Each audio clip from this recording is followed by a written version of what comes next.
할렐루야. 할렐루야. 주님은 살아계신 하나님이십니다. 우리 한번 선포합시다. 주님은 살아계십니다. 하나님은 살아계십니다. 아멘. 하나님은 살아계십니다. 우리 옆에 사람 보시고 우리 눈을 딱 마주치시고 우리의 마음의 중심의 고백으로 예수님 살아계십니다. 우리 한번 고백합시다. 예수님이 살아계십니다. 네.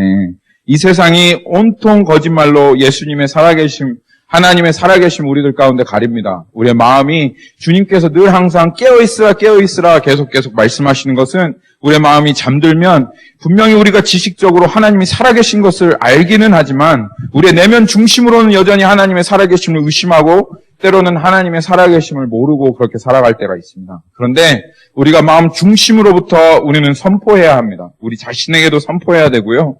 그리고 다른 사람에게도 선포해야 합니다. 그래서 우리가 우리의 내면 중심으로 살아계신 그 하나님을 바라볼 수 있을 때까지 하나님이 얼마나 살아계십니까?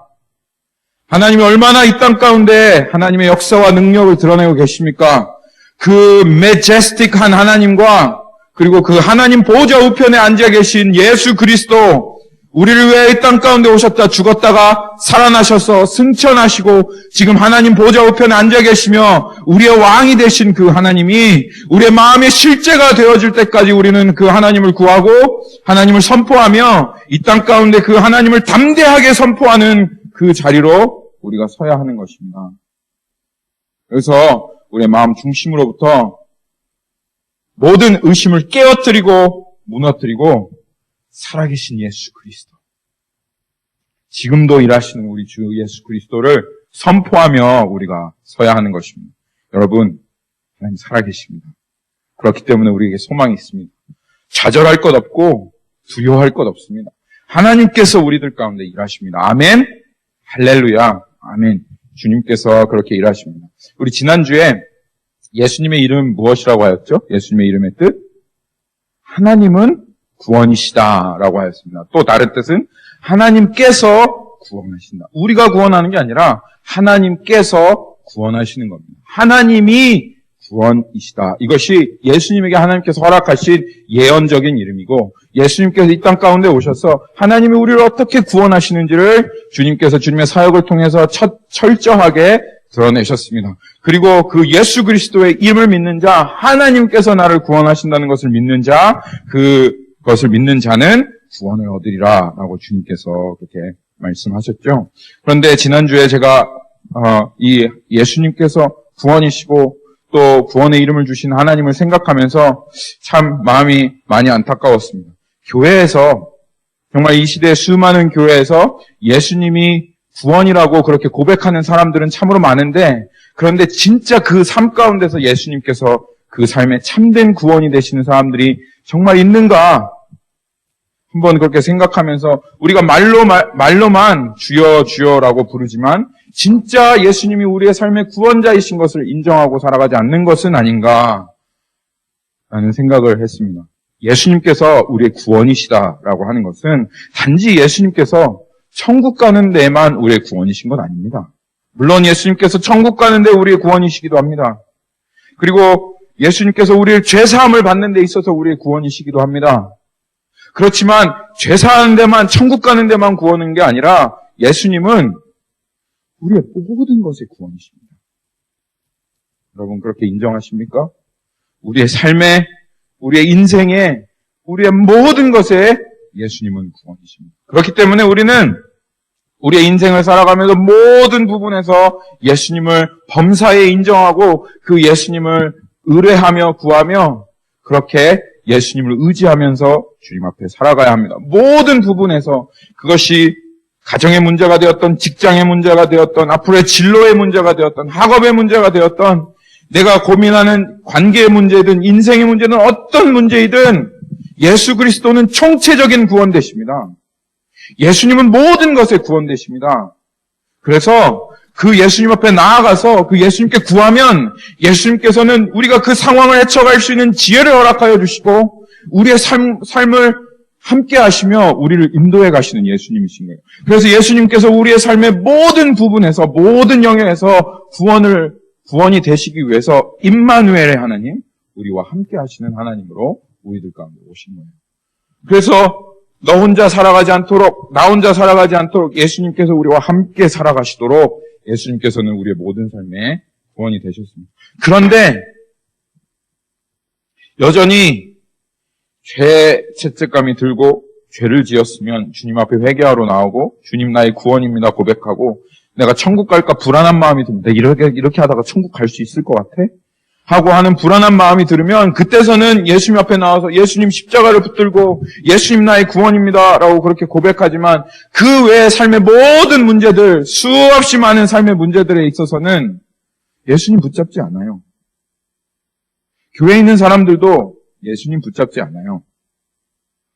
그때는 I try to save myself. 내가 내 자신을 구원해 보려고 합니다. 예수님을 진짜로 구원자로 인정하지 않는 거예요. 내 삶의 모든 영역에 있어서. 그렇기 때문에 예수님을 의지하지 않기 때문에 많이 실패하고 두렵고 불안함을 이기지 못하고 고통스럽고 힘들고 어려운 삶을 이겨내지 못하는 것이며 힘들고 어려운 삶을 예수 믿으면 없어진다 그런 뜻이 아닙니다. 그런데 예수님이 나의 구원자이심을 믿고 그 예수님을 의뢰하면 그 힘들고 어렵고 정말 앞이 보이지 않는 캄캄한 그 상황 가운데서도 주님은 우리에게 빛을 비춰주시고 우리가 계속 이 자리에서 포기하지 않고 달려갈 수 있도록 주님은 우리를 계속 인도해 가십니다. 그 주님의 보호하시고 인도하시는 손길을 능히 경험하고 그리고 정말 둘러싸이는 것 같은 그런 상황이 된다 할지라도 주님께서 우리를 건져내시고 구원해내시는 것을 우리가 경험할 수 있습니다. 그런데 입으로는 주여 주여 그렇게 주님은 나의 구원자라고 부르면서도 삶의 그 자리에서는 예수 그리스도를 정말 주인으로 인정하고 있는가? 우리가 한번 우리의 삶을 돌아봐야 하겠습니다. 그리고 정말 그 예수 그리스도를 삶의 모든 영역에서 구원자, 주님밖에 없습니다. 정말 주님밖에 없습니다. 그렇게 인정하며 살아가는 우리들이 되어야 되겠습니다. 그것이 예수가 우리의 구원자다 그런 뜻입니다. 예수의 이름을 믿는다, 예수의 이름을 쫓아간다라고 하는 것이겠죠. 근데 여러분 알아요. 저도 이 삶을 살아가 보면 우리 안에 그게 정말 힘든 때가 있어요. 예수님 의지하는 어쩔 때는 마음이 그냥 물처럼 쏟아져서 아이고 주여 주님 아니면 내 삶이 정말 의지할 곳이 없습니다 하고 그렇게 고백하고 나올 때가 있어요. 주님 도와주세요. 주님 정말 좀 살려주세요 라고 그렇게 고백하고 나올 때가 있어요.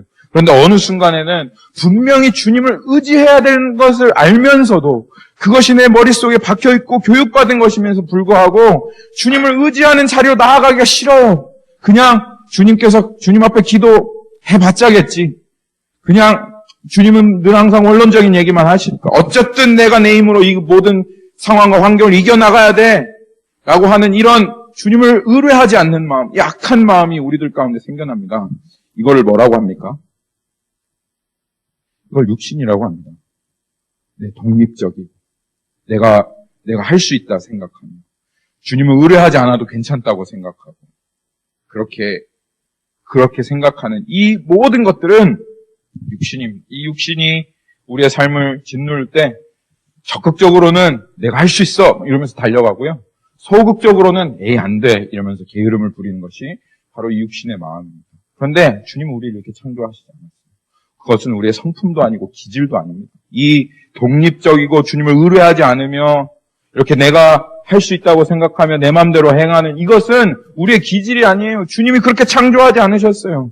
이것은 부인돼야 할 나의 자아이고 부인돼야 할 나의 모습입니다. 주님께서 로마서 8장에 이렇게 말씀하셨죠. 로마서 8장 그 성도들의 승리를 선포하는 그 로마서 8장 한가운데 주님께서 이렇게 말씀하셨습니다. 찾아보죠. 로마서 8장. 로마서 8장.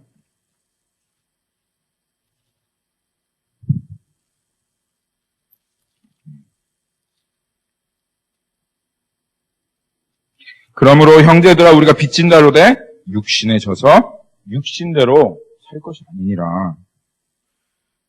너희가 이 육신대로 살면 독립적이고 내가 주님 앞에 의지하지 아니하고 그리고 이 육의 생각들을 하며 육신을 쫓아가는 그런 삶을 살아가면 그러면 너희들은 반드시 죽을 것이로다. 반드시 죽을 것이로되 육신에게 져서 육신대로 살 것이 아니고 반드시 죽을 것이로되 그런데 어떻게 살아야 하냐? 영으로서 몸의 행실을 죽이면 살리라. 할렐루야. 여러분, 육신에 져서 육신의 빛을 져서 육신이 원하는 대로 육신의 생각대로 그렇게 육신을 따라 살면 하나님과 원수가 됩니다. 그게 로마서 8장의 핵심입니다. 그리고 이렇게 육신대로 살면 반드시 죽을 것입니다. 여러분의 내가 이 자아가 나를 질질질 끌고 가다가 결국은 지옥으로 콕 하고 처박혀서 죽게 되어질 겁니다. 어떻게 이겨내야 합니까? 성령으로 이겨내야 됩니다. 주님을 의뢰해야 합니다. 삶의 모든 순간에 주님이 나의 구원자 되심을 의뢰하고 우리 얼마나 삶에 어려움이 많습니까? 제가 하루하루 삶을 살아가면서 정말 지난주에도 고백했지만 한 주 한 주 정말 예수가 그리스도이신 그 예수 그리스도의 이름이 너무너무 필요합니다. 하나님의 구원이 너무너무 절실하게 필요합니다. 여러분 청년 때는 그게 전부인 것 알았지만 작년 되니까 아이를 낳아보니까 그리고 직장을 다녀보니까 우리가 정말 그 삶에 얼마나 많은 구원이 필요하다는 것을 여러분 알게 됩니다. 그때마다 내가 해야 돼. 내 능력으로 해야 돼가 아니라 여러분 주님을 의뢰하십시오. 우리가 주님을 인정해야 합니다. 나의 구원이신 것을. 그러면 내가 생각했던 나의 방법과 이 모든 것들을 넘어서는 모든 지각에 뛰어나신 하나님의 평강이 우리의 마음과 생각을 지키는 것을 하나님께서 우리에게 그렇게 경험하게 하실 겁니다. 그리고 성령님께서 우리의 삶을 인도하셔서 육신의 생각에서 벗어나게 하시고 성령의 생각으로 그렇게 인도함을 받고 살아가게 하시는 것을 주님께서 분명하게 경험하게 하실 겁니다. 하나님께서 우리에게 명령하셨죠. 범사에 항상 기도하라. 어떻게 이 말을 다르게 해석할 수 있겠습니까? 항상 기도하라 하시는 명령을 항상 기도하라. 범사에 감사하라. 아니죠. 쉬지 말고 기도하라. 쉬지 말고 기도하라. 무엇을 기도하는 겁니까? 쉬지 말고. 무슨 뜻입니까? 쉬지 말고 기도하라는 말이. 모든 일이 생겼을 때 모든 일 가운데 주님이 그리스도이시고 그리스도가 우리의 구원자 되심을 인정하라 이 말입니다. 그래서 무슨 일을 만나든지 만사형통할 수 있도록 무슨 일을 만나든지 주님 앞에 의뢰하고 기도하라는 것입니다. 잠언 3장 6절 말씀에 범사의 그를 인정하라. 그럼 내 길을 지도하시리라. 그것이 주님이 우리를 향하신 뜻이니라 라고 그렇게 얘기하는 것입니다. 그럴 때 우리의 삶은 성령님을 의지하는 삶이 되어지고 성령님이 인도하시는 삶이 되어지고 그리고 주님께서 우리 삶에 내주시는 참된 영광스러운 구원의 열매를 맺게 되실 것입니다. 주님이 우리에게 구원자 되십니다. 할렐루야. 아멘. 아멘.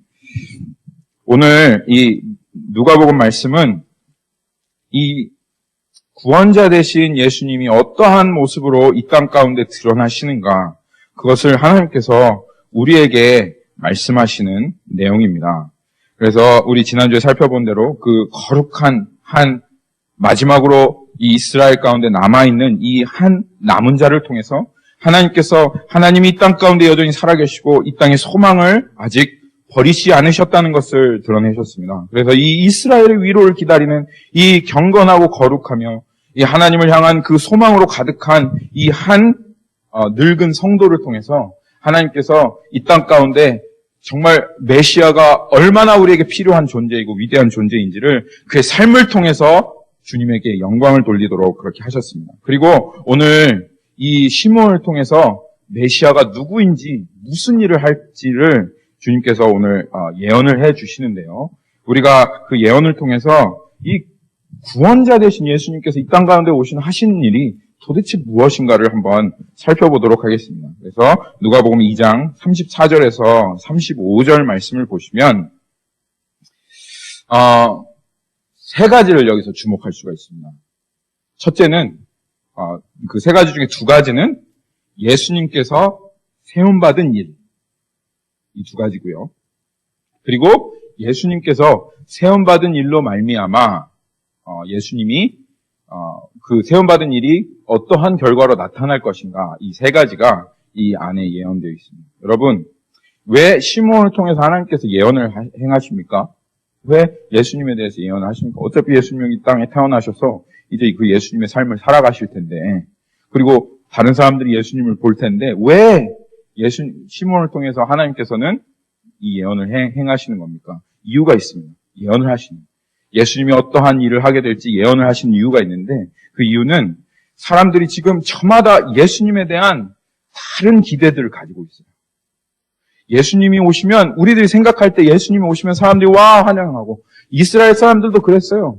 예수님이 오시면 모든 사람들이 막 다 한꺼번에 모여서 와 예수님을 축복하고 찬양하고, 와 메시아를 막 왕으로 섬기면서 그 메시아가 가는 곳마다 승전가가 일어나고, 그리고 사람들이 막 하나로 모여서 강력한 이스라엘 왕국을 이룰 것 같은 그런 기대, 이 메시아에 대한 그런 어떤 익스펙테이션을 가지고 있었습니다.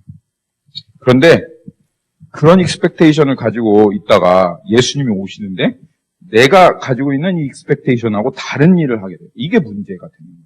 나는 주님께서 이렇게 일하실 거라고 생각했는데 예수님은 내가 가지고 있는 익스펙테이션을 일하지 않으시고 하나님께서 가지고 계신 하나님의 말씀대로 그렇게 일하시는 거예요.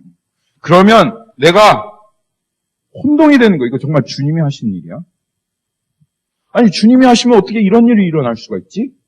라고 이렇게 혼동이 되는 거예요. 그래서 예수님이 하신 일도 알아보지 못하고 메시아도 알아보지 못하고, 그래서 주님을 알아보지 못하고 그 주님의 일을 보지 못하니까 기껏 하나님께서 구원자를 보내놓으셨는데, 근데 구원자가 구원의 일을 행하시는데 그 구원자를 알아보지 못해서 망해버리면 그럼 그렇게 안 되잖아. 그렇게 되면 안 되잖아요. 그러니까는 하나님께서 시므온을 통해서 사람들에게, 특별히 마리아와 요셉과 그 자리에 있는 사람들에게 의심하지 않고 흔들리지 않고 그들이 가지고 있었던 기대를 버리고 하나님께서 보여주시는 그것을 통해서 그들이 right expectation, proper expectation을 가지고 있을 수 있도록. 그래서 예수님께서 오셔서 이런 일들을 하셔도 주님이 이미 말씀하셨지. 내가 이렇게 기대했지만 예수님께서 오시면, 메시아가 오시면 이런 일들을 할 것이야 라고 그렇게 하나님께서 이미 예언하셨지라고 하는 것을 알고 그 예수님으로 맞을 수 있도록 주님께서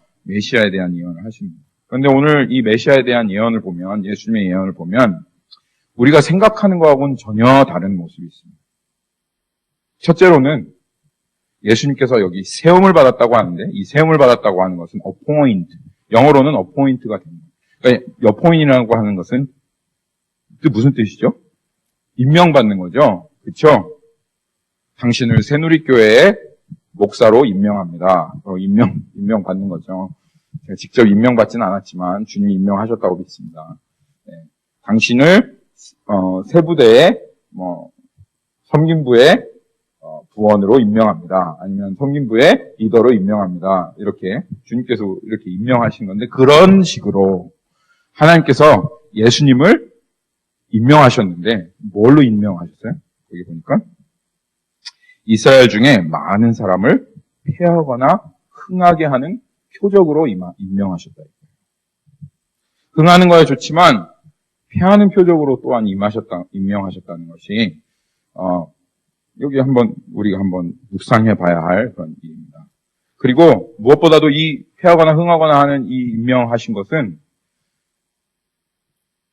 사람들이 모두 다 한 마음이 되지 않는다는 거예요. 사람들이 나누어진다는 거예요. 예수님으로 인해서. 그러니까 썩 그렇게 좋은 예언은 아닙니다. 우리가 듣기에.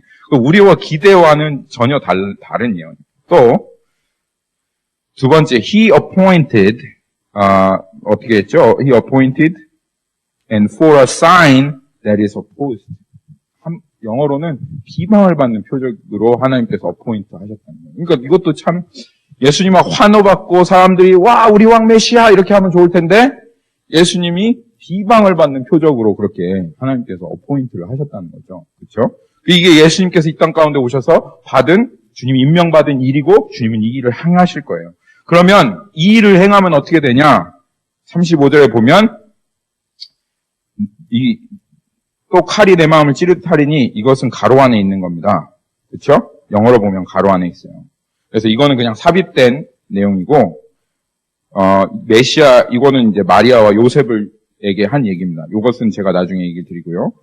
그 결과로 이는 여러 사람의 마음의 생각을 드러내려 합니다. 그러니까 예수님께서 그렇게 세움을 받으셔서 어떤 사람들은 일으키고 어떤 사람들은 흥하게 하고 어떤 사람은 망하게 하고 비방이 되는 표적이 되어지면 그 결과로 인해서 사람들의 무엇이 드러나게 돼요? 마음의 생각이 드러나게 되어지는 이 일을 이제 하게 된다는 거예요. 요거를 우리가 한번 하나씩 무슨 말이냐, 이게 무슨 말인지 한번 자세하게 살펴보도록 하겠습니다. 우리가 먼저 예수님께서 패하거나 흥하게 하는 많은 사람을 흥하게 하는 그런 표적이 된다. 그것으로 하나님께서 임명되셨다는 그런 뜻이 무엇입니까?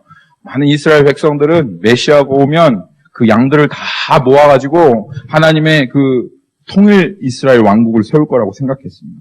그래서 다윗의 그 왕권을 회복하고 잃어버린 그 다윗 나라의 그 영광을 다시 한번 회복할 사람으로, 그래서 많은 사람들이 막 환호하고, 그리고 그렇게 사람들이 전부 다 따를 그런 메시아를 사람들이 기다리고 있었어요. 그게 그 사람들의 익스펙테이션이었어요. 그런데 오늘 이 말씀은 그 익스펙테이션을 완전히 탁 하고 깨어뜨리는 말씀입니다.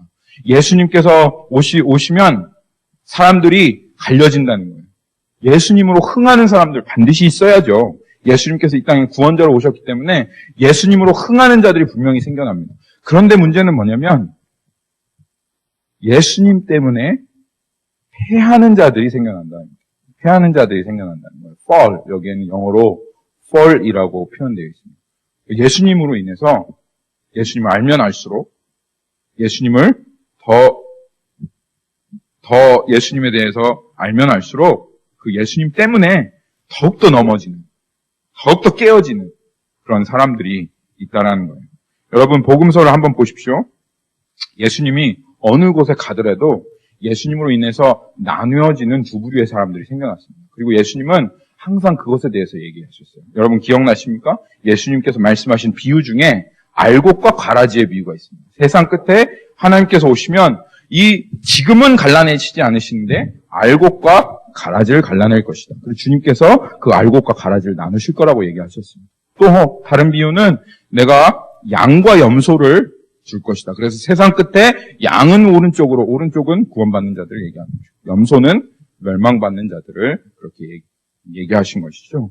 주님께서 항상 가시는 곳마다 이 하나님 예수님을 통해서 이 갈라지는 두 부류의 사람들이 생겨났습니다. 그 가르는 기준은 무엇입니까, 여러분? 예수님께서 사람들을 가르시는 기준. 나에게 잘해주면, 어이구, 일로 와라. 그래서, 예수님, 너는 내 편이야. 그리고 나한테 못해주면, 넌 저리 가. 넌 내 편 아니야. 이렇게 해서 예수님 가르셨나요? 여러분, 한국 뉴스를 좀 보시고 계십니까? 한국 뉴스를 보시면, 지금 한국은 완전히 양분되어 있습니다. 누구라고 하는 한 사람 때문에, 조국이라고 하는 이 한 사람 때문에, 다른 것 말할 필요도 없어요. 내가 이것을 지지하고 저 이슈를 지지하기 때문에 내가 진보 진영에 있고, 내가 이걸 지지하지 않고 일본을 좋아하기 때문에 난 보수 진영에 있고, 이런 말 할 필요가 없이 그냥 딱 하나만 물어보면 돼요. 너 조국 지지해? 이러면 진보예요. 너 조국 지지해? 아니? 그럼 보수예요. 그러니까 지금 이 한국이 다른 여러 가지 이슈가 있는데 그 이슈 그냥 다 제껴두고 조국이라고 하는 한 사람에 대해서 어떠한 태도를 취하느냐에 따라서 이 한국이 그냥 진보로 보수로 이렇게 완전히 양분돼서 갈라져 버리는 거예요. 그렇죠? 그런 것과 같이 예수님도 이 딱 한 가지 기준을 가지고 이것에 대해서 어떻게 반응하느냐에 따라서 이 양인지 염소인지, 알곡인지 가라지인지, 흥하는 자인지 패하는 자인지를 갈리시는데, 근데 그 기준이 무엇이냐 하면 바로 진리라고 하는 겁니다. 진리에 어떻게 반응하느냐. 예수님은 사람들 사이에 가서 사람들에게 다른 이야기를 하지 않으셨습니다. 이 세상이 어떠한 세상이고 당신은 누구인지, 그리고 지금 당신이 쫓아가고 있는 것은 무엇이고 그 내면의 진실은 무엇인지 이것들을 예수님께서 얘기하셨습니다. 그리고 그것은 너무나 사람들에게 부인할 수 없는 강력한 빛으로 그들에게 임하였습니다. 그래서 그들의 어둠은 다 드러나게 되었고, 그리고 그들은 인정하지 않을 수 없도록 이 진리가 너무나도 명확하고 분명하게 그들 가운데 드러났습니다. 그리고 그 진리 앞에 이들이 어떻게 반응하느냐에 따라서 예수님은 그들에게 인정해 주시기도 하셨고, 그래, 너는 천국에 가깝다. 아니면, 너도 이제 아브라함의 자손이다. 라고 인정해 주시기도 하셨고, 독사의 자식들아, 회칠한 무덤이여. 라고 그렇게 주님께서는 말씀하시기도 하셨습니다. 우리가 진리를 추구하는 세대, 이 시대는 참 진리를 추구하는 세대이죠. 예수님께서 우리에게 진리를 딱 대시면, 그 진리? 나도 깨달음을 얻기를 원하고, 나 진리를 얻기를 원하니까, 주님께서 나에게 진리를 말씀하시면 참 진리가 좋지라고 다 반응할 것 같은데 그렇게 반응하지를 않았어요. 오히려 그 진리로 인해서 분명히 그 진리 때문에 하나님 앞에 기뻐하고 더 주님 앞에 깨달음 얻고 나오는 사람들이 있었지만 그 진리 때문에 망하는 자들이 있었습니다. 그래서 오늘 이 진리에 관한 말씀 한번 볼까요?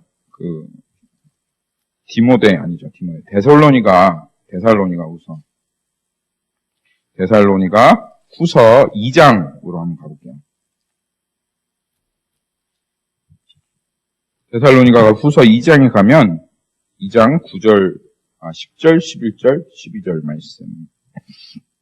이런 사람들이에요. 진리를 분명히 예수님께서 전하시는데 그 진리의 말씀이 그들의 심령 가운데 들어가지 않는 거예요. 왜? 그리고 그들이 결국은 망하는 사람이 되어지는 겁니다. 여기 보니까 불의의 모든 속임으로 멸망하는 자들에게 있으리니 어떤 것들이 있냐면 9절에 악한 자의 나타남은 사단의 활동을 따라 모든 능력과 표적과 거짓 기적과 불의의 모든 속임으로 멸망하는 자들에게 있으리니 그들이 진리의 사랑을 받지 아니하여 구원함을 받지 못함이라. 그렇게 되어 있습니다. 진리의 사랑을 받지 않는 거예요. 요게 사람들을 갈라놓는 것입니다. 주님은요, 어떤 사람이든 모든 사람에게든 진리를 전하셨습니다. 그런데 그 진리를 전하면 그 중에 마음속에 이 거짓과 이런 것들이 깨어지고 무너져야 되는데 그렇게 되어지지 않고 오히려 진리를 사랑하지 않고 또 진리의 사랑을 받지 않는 자들, 그런 자들로 인해서 그 사람들이 결국은 어떻게 됩니까? 멸망하게 됩니다. 이러므로 하나님께서 미혹의 역사를 그들에게 보내사 거짓 것을 믿게 하십니다. 이들이 거짓 것을 믿게 돼요. 그리고 결국은 어떻게 됩니까? 진리를 믿지 않고 불의를 좋아하는 모든 자들로 하여금 심판을 받게 하려 하십니다. 이렇게 되어집니다. 그러니까 예수님이 딱 가셔서 무엇으로 사람들을 가르치냐? 진리로 가르칩니다. 그런데 그 중에는 진리를 사랑하고 그 진리를 쫓아오는 사람들이 있습니다. 그 다른 한 부류는 진리를 좋다고 얘기는 해요.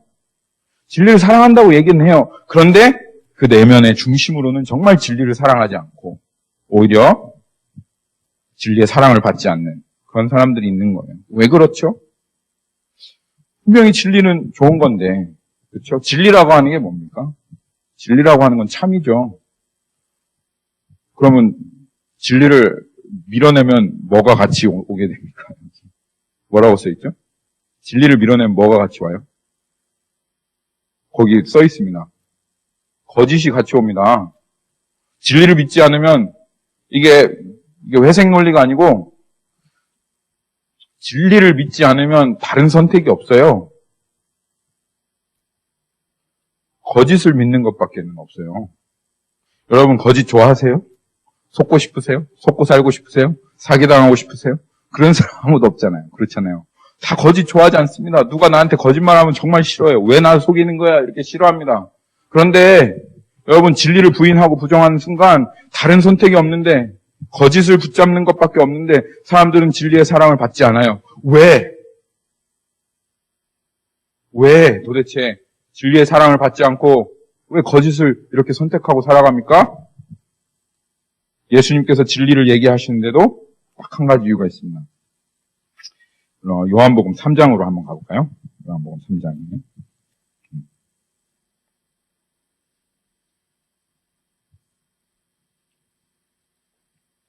요한복음 3장 19절입니다. 주님의 진리는 빛이에요.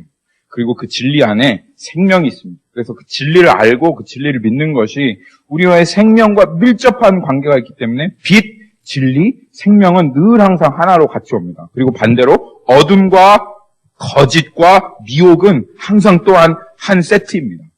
그래서 예수님께서 3장 19절에 보니 정죄는 이것이니 빛이 세상에 왔을 때 사람들이 진리가 싫어서 진리를 미워하는 게 아니에요. 사랑을 받지 않는 게 아니라 자기 행위가 악하니까.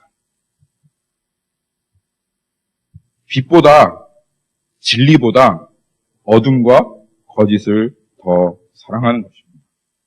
악을 행하는 자마다 빛을 미워해요. 그래서 어쩔 수가 없어요. 악을 행하는 자마다 빛을 미워하고 빛이 드러나면 드러날수록 더 어둠 가운데로 숨으려고 합니다. 빛을 미워하여 오지 아니하나니 그는 그 행위가 드러날까 부끄럽기도 하고 수치스럽기도 하고 그리고 내가 이 행위가 진리의 빛 가운데 비춰져서 그것이 악한 것으로 드러나면 계속 그것을 붙잡지 못하기 때문에 포기해야 되고 그리고 고쳐야 되고 그렇기 때문에 이 빛 가운데로 진리 가운데로 나오지 않는 것입니다. 그런데 다른 한 사람의 부류가 있죠. 진리를 따르는 자는 빛으로 오나니 이는 그 행위가 하나님 안에서 행한 것임을 나타나려 하려 함이니라. 그래서 한 부류의 사람은 아파요. 빛이 비춰지면 내 어둠 속에 있는 행위가 드러나고 그리고 그것이 수치스럽고 부끄럽고 아프고 그리고 그것을 내려놓는다는 것이 정말 힘들고 그리고 그것이 내려놓기 싫지만 그렇지만 계속 그 진리로 나아가고 그 진리 안에서 주님께서 계속 비춰주시도록 원하고 그리고 결국은 하나님 안에서 이 일을 행하셨다는 것을 하나님께 더욱더 나아가려고 하는 그런 부류의 사람들이 있어요. 그러니까 그리스도가 오시면 무슨 일을 행하십니까? 우리를 어떤 식으로 구원하십니까?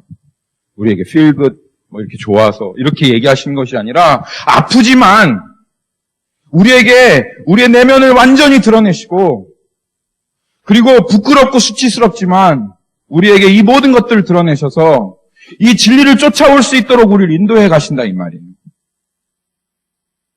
그런데 그 가운데 어쩔 수 없이 두 부류의 사람이 생겨나게 되는데 망하는 자와 가라지와 염소들이 생겨나고 그리고 예수 진리를 따라서 오는 승하는 자, rise, 흥하는 자와 알곡과 그리고 양들이 생겨난다는 것입니다. 어느 곳이나 가도 이런 일이 생겨난다는 거예요. 진리 앞에. 그럼 여러분, 우리들 한번 생각해 봅시다. 우리는 어디에 있습니까? 여러분, 진리에 어떻게 반응하고 있습니까? 여러분, 하나님 앞에 알곡입니까? 가라지입니까? 양입니까? 염소입니까? 예수님으로 인하여 패하는 자입니까? 예수님으로 인하여 승하는 자입니까? 내가 예수가 그리스도이시고 구원자라고 하는 것을 믿을 때 여러분 어느 곳에 속해 있습니까? 미들 그라운드는 없습니다. 주님이 오시면 반드시 그것에 대해서 가려내실 것입니다. 우리가 한번 이 예수님의 메시아에 대한 예언으로 내가 지금 어디에 있는가? 그것을 먼저 한번 액세스 한번 해봐야 되겠습니다. 그리고 어느 자리에 있는지 확인하고 예수 그리스도로 인하여 흥하는 그 자리로, 라이즈 하는 그 자리로 나오시는 여러분이 되어야 되겠습니다. 그렇죠? 저는 이 자리에서 교회는 갈라지면 안 됩니다. 교회는 이미 갈라진 사람들이에요. 무슨 말이냐면 예수님께서 이 땅 가운데 진리를 비추셨으면 그러면 이 교회 안에서는 그 진리로 인해서 흥하는 자들이 모인 것이, 알곡이 모인 것이 교회가 되어야 됩니다. 그게 교회입니다. 갈라지면 안 돼요. 그렇죠? 너무 안타까운 게 뭐냐면 지금 이 시대에 있는 이 교회에게 교회를 비판하려고 하는 것이 아닙니다.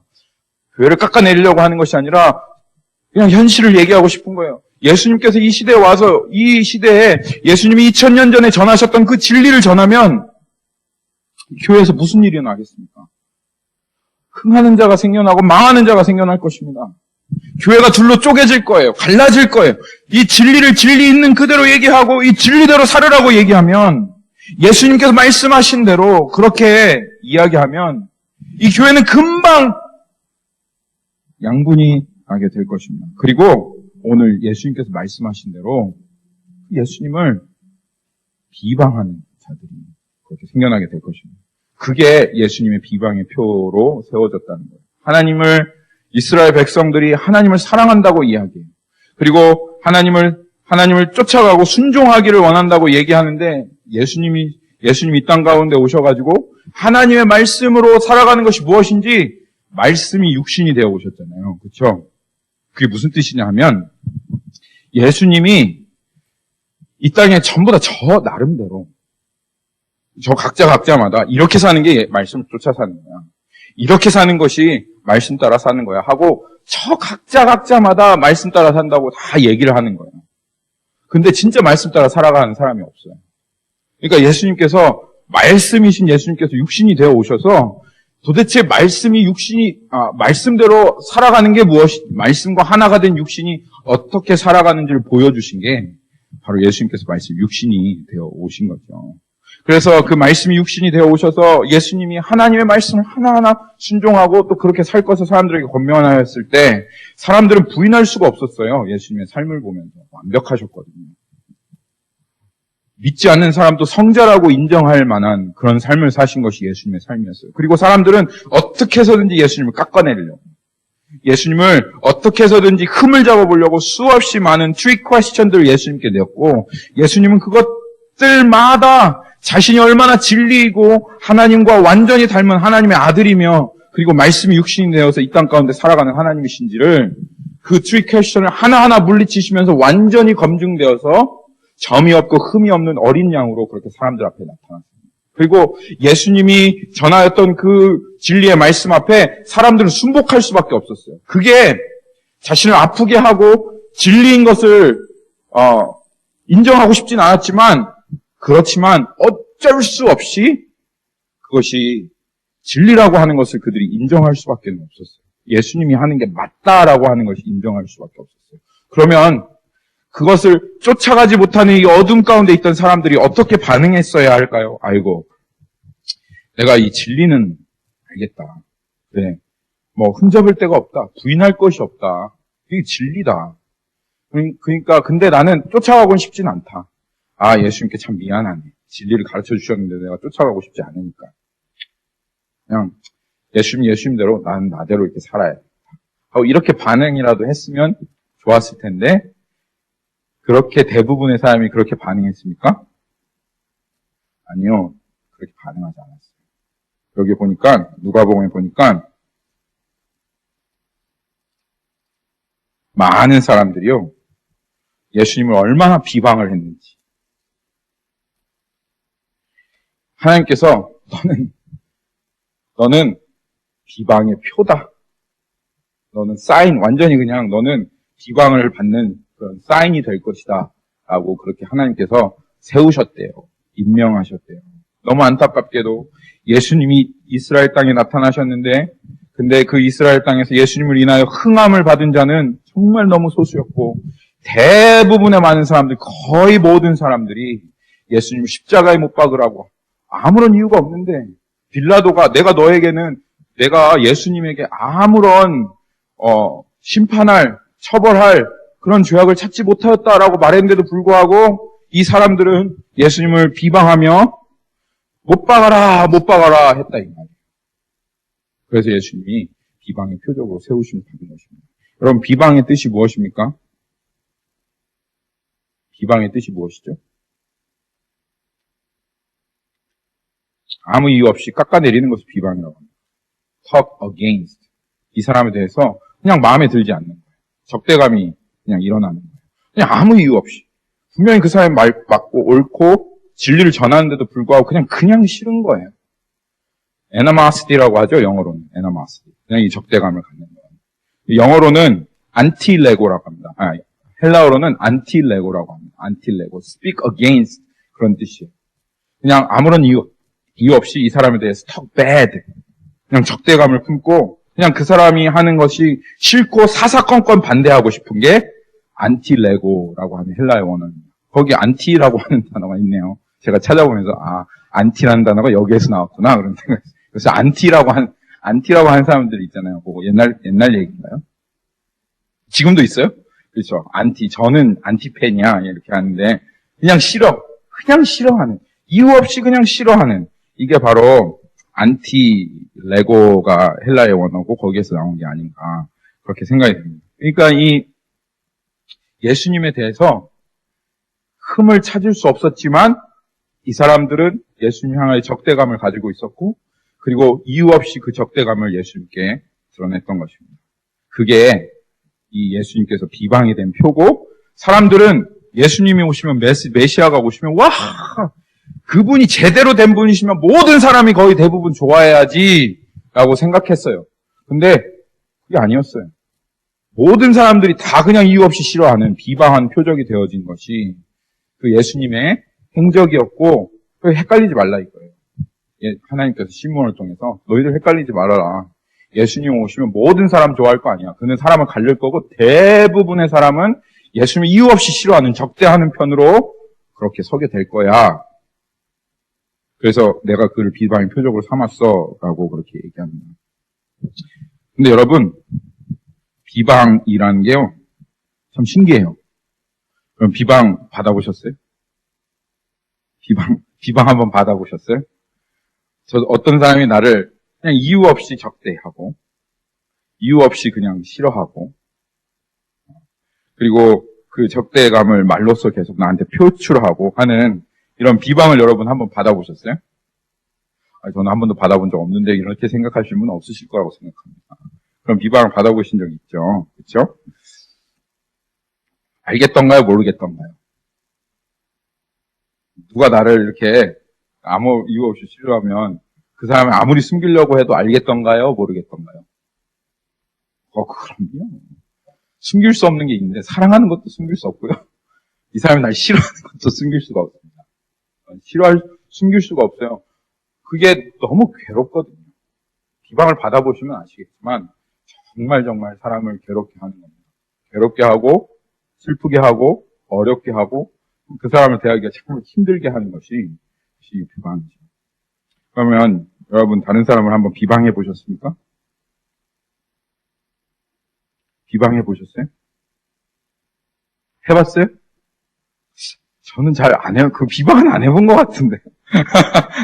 비방 안 해본 것 같아요. 이게 비방이 신기한 점이에요. 비방을 받을 때는 아는데 내가 누구를 비방하잖아요. 이유 없이 내가 다른 사람을 미워하고 싫어하고 적대하잖아요. 그럼 몰라요. 그래서 비방을 해본 사람 있으면 내가 비방까지는 안 해봤습니다. 이렇게 말하는 게 내가 무슨 비방을 해요? 이렇게 얘기하는 것이 비방하는 사람의 특징이에요. 이게 왜 그러냐면은 유대인들도 그랬어요. 예수님이 비방받아 마땅한 게 있다. 그러니까 내가 저 사람을 싫어해야 할 이유가 마땅히 있다는 거예요. 내가 저 사람을 미워해야 될 이유가 저 사람에게는 마땅히 있다고 그렇게 생각합니다. 그래서 내가 그 싫어할 이유가 있기 때문에 저는 he deserved to be hated. 그렇게 생각하는 거예요. 그래서 이 비방하는 사람들은 이 자기 안에 자기가 생각하는 원인과 모든 것들을 다 만들어내기 때문에 실제로는 비방을 하고 있어도 자기가 비방을 한다고 절대로 생각을 하지 않습니다. 이게 비방의 참 신기한 점이에요. 그런데 예수님께서 비방의 표적이 되셨잖아요. 사람들을 가르셨잖아요. 그리고 나서 사람들이 예수님 비방함으로 드러나는 게 있어요. 그게 뭐냐면 오늘 이 누가복음 2장에 있는 그 사람들의 마음의 생각입니다. 마음의 생각. 이스라엘 사람들에게 이 예수님께서 이 비방을 통해서 그 사람들의 마음의 생각을 드러냈어요. 무슨 생각입니까? 이스라엘 사람들이 늘 항상 부르짖고 다니는 게 뭐예요? 자기 하나님 사랑한다는 거예요. 자기 하나님 순종하기 원한다는 거예요. 자기는 하나님 백성이라고 하고 하나님 따르기 원한다는 거잖아요. 그렇죠? 이게 이스라엘 사람들의 마음속에 있는 그 생각인 거예요. 그런데 이 생각이 정말인지 아니면 정말 거짓말인지 이거를 예수님께서 비방받는 표시가 되시면서 드러나신 거예요. 어떻게 드러났느냐? 그들이 예수님, 이스라엘 백성들은요, 하나님 앞에 이런 명령 받은 사람들이에요. 내 이웃을 내 몸과 같이 사랑하라고 명령 받은 사람이에요. 마음을 다해서, 뜻을 다해서, 성품을 다해서, 힘을 다해서 하나님을 사랑하는 게 제일 계명이고, 그리고 제2 계명은 내 이웃을 내 몸과 같이 사랑하라 라고 하는 것을 받은 사람이에요. 그런데 지금 여기 흠이 없으신 예수님이 나타나셨어요. 그리고 그의 삶은 하나님의 삶이에요. 그리고 말씀을 순종하면서 말씀대로 살아가는 사람 분이세요. 그런데 그가 옳다라는 것을 인정하면서도 마음에는 이 예수님을 향하여 무지막지한 적대감이 표현되고 막 이가 부두둑 깔리면 예수님 죽이고 싶은 거예요. 그러면 예수님이 그런데 흠이 없죠. 그리고 예수님 누구예요? 예수님께서 빌립에게 얘기하셨잖아요. 누구든지 나를 본 자는 하나님을 보았다. 예수님은 하나님과 똑같이 닮은 하나님의 아들이십니다. 그러면 지금 이들이 표현하고 있는 이 적대감은 사실은 누구에게 표현하고 있는 겁니까? 이 비방은 지금 누구한테 하고 있는 겁니까? 그들이 그렇게 사랑한다고 말했던, 그렇게 순종하기로 원했다고 말했던 하나님을 향해서 비방이 지금 가고 있는 것이죠. 그들의 진짜 적대감은 다른 데가 아니라 하나님이라고 하는 것을 이 비방을 받는 표시로 선 예수님께서 이들에게 드러내신 겁니다. 그것이 예수님께서 사람들의 마음의 생각을 드러내신 겁니다.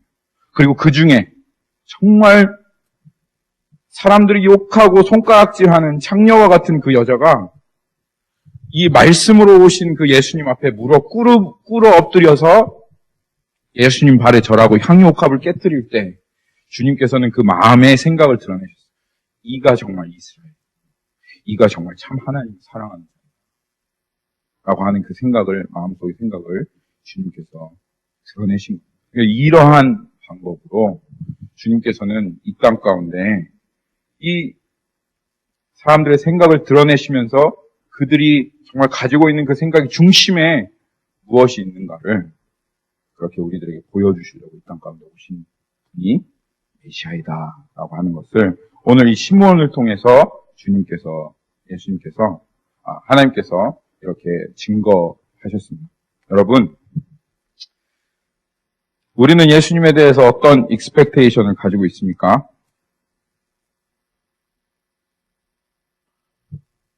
그런데 이 시므온을 통해서 드러내신 이 익스펙테이션, 예수님에 대한 예언, 우리가 이 예언을 한번 우리 마음 중심으로 한번 생각해 보아야 되겠습니다.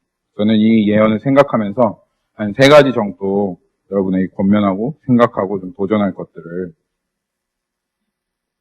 생각했습니다. 첫째로는 여러분 하나님 사랑하시죠? 하나님께 정말 순종하기를 원하시죠? 주님께서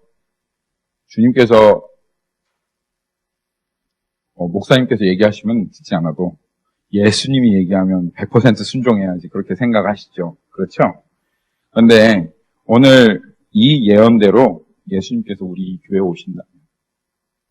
그래서 정말 30대의 젊은 청년으로 내가 하나님이야 라고 보여지지 않도록 그렇지만 여전히 거룩하고 경건하게 살아가는 그가 여러분의 삶에 그렇게 살면 안 되지. 하나님 믿는 건 이런 거야. 그건 포기해야 되고 그렇게 살아가는 게 맞아.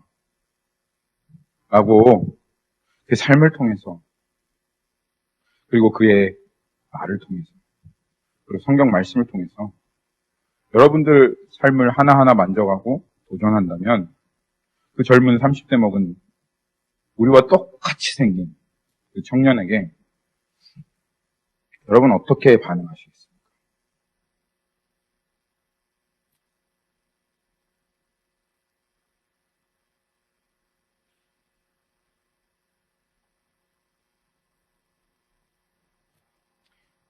여러분 그 마음속에 있는 생각이 진짜 하나님을 사랑하고 있구나, 정말 진리를 쫓아가고 있구나 라고 그렇게 드러나시겠습니까? 아니면 이 유대인들처럼 그 젊은 청년 예수 그리스도를 비방하고 말도 안 된다고 얘기하고 싫어하고 적대하겠습니까? 그래서 여러분의 생각이 실제가 아니었음을 여러분 안에 드러내시겠습니까?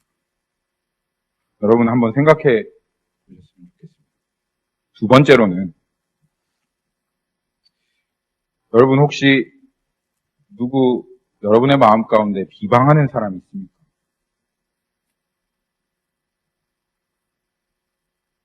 적대하고 있는 사람이 있습니까? 그런데 크리스찬은 누구도 적대할 수 있는 사람이 없습니다. 크리스찬은 누구도 비방할 수 있는 사람이 없어요. 왜냐하면 우리의 부르심은 내 이웃을 내 몸같이 사랑할 뿐만 아니라 내가 너희를 사랑한 것처럼 사랑하라는 부르심입니다. 형제를 미워하는 자마다 그 안에 생명이 없습니다. 그리고 네 원수를 사랑하라라고 하나님께서 부르심을 받았습니다. 크리스찬 안에는 그 사람이 나의 원수 같은 사람이고 어떠한 사람이라 할지라도 적대할 수 있는 사람이 없습니다. 미워할 수 있는 존재 자체가 아니에요, 우리는. 그런데도 불구하고 그냥 이유를 내 안에서 만들어서 적대하거나 미워하거나 그리고 계속 반대하거나 하는 사람들이 있으면 여러분 우리의 마음 내면을 잘 살펴야 합니다. 그 사람의 원인이 아니라 사실 내 마음이 원인인 것입니다. 그래서 여러분 마음 가운데 다시 한번 보십시오. 비방하는 사람이 있는지, 그리고 그 마음을 해결하고 회개하고 주님 앞에 나와야 합니다. 세 번째로는 누군가 여러분을 적대하고 있습니까? 이유 없이. 미워하고 싫어합니까? 여러분 우리의 스승 되신 예수 그리스도를 바라보십시오.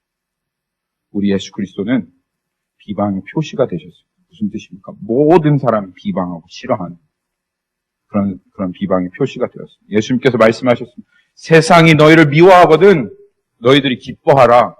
세상이 너를 미워한 것은 세상이 너희를 미워한 것이 아니고 나를 미워한 것이다.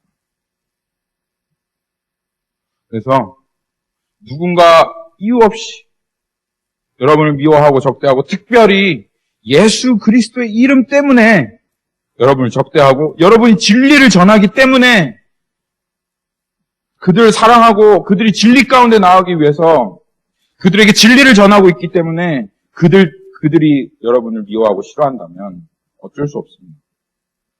그렇지만 그것으로 인해서 마음 상하지 마시고 주님 안에서 비방의 표적이 되신 주님 안에서 위로함을 얻으십시오. 할렐루야. 여러분들 안에 하나님께서 주시는 이 평강이 있으시길 바라고 또 하나님께서 오늘 여러분들에게 메시아가 어떤 분이신지 그리고 주님께서 그 사역을 하시고 일을 하시면 우리 안에 어떤 일이 일어나신지를 분명히 깨닫고 온전한 익스펙테이션, 주님을 향한 주님의 일을 향한 익스펙테이션을 가지시는 여러분들이 되시기를 예수님의 이름으로 축원합니다. 우리 이 시간에 같이 한번 기도하도록 하겠습니다.